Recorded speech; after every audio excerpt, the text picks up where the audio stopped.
Hello everyone. In this video, I'll guide you on how to fix Twitch network error fast and easily. This error usually happens when Twitch can't connect properly to the internet. Start by refreshing your browser or app, as a quick reload can sometimes solve it immediately. If that doesn't work, check your internet connection and restart your router to refresh the network. Switching from Wi-Fi to a wired connection can also improve stability.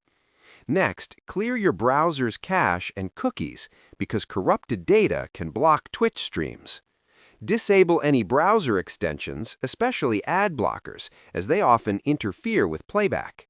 Trying a different browser or using incognito mode can help identify if the problem is browser-related. If you're on the Twitch app, make sure it's updated or reinstall it to fix internal glitches. Finally, temporarily disable firewall or antivirus software that might be blocking Twitch. Following these steps carefully should restore your connection and get you back to streaming without interruptions. Subscribe the channel for more videos.